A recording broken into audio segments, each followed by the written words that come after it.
I think I had told you earlier as well that, you know, I was certain that I was going to die over there. I just had the mindset that I'm probably going to get killed, right? Because if you don't have that mindset, if you don't accept the fact that you're going to get killed, you really can't function while you're over there. At least I couldn't.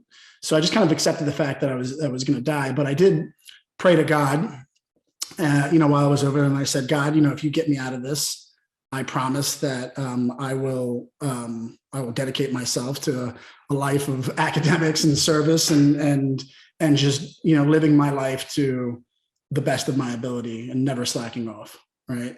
And so lo and behold, I managed to get through the war and get out in 2005, and I wanted to make good on that promise, and so I did.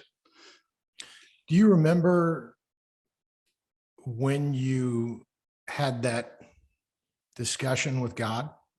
Do you recall the circumstances that really, got you to it? Was it in the middle of taking fire? Was it surviving it and then saying, okay, now I owe you? Yeah, no, I think it was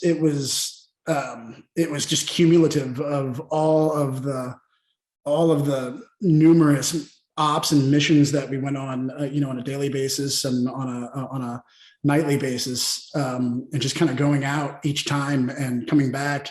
And I can remember, I can't remember the exact moment or date or after what mission, but I do remember, after coming back from a mission and laying back in the bunk in the barracks and saying those prayers on multiple nights, and not only praying for myself, but also praying for the guys that I was serving with.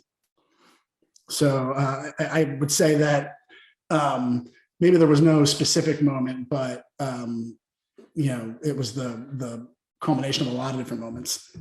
Was that common, do you think? Were you one of many that would go back and kind of assess everything and process it and then talk to God? I would be surprised if there weren't other guys, praying and asking for strength and help from God, and saying, God, if you get me out of this, I'll do whatever you want, right? Afterward. It's kind of funny. We never really talked about it. And I don't think I ever saw anybody praying, but I'm sure, we were all thinking the same thing. And, I think every individual kind of handles that situation, differently. Some people, were probably just so focused on the mission that they never even thought about it. Some guys maybe focused on the mission, but, thought about like, well, I'm getting closer and closer to this deployment being over. I hope I can make it out of here.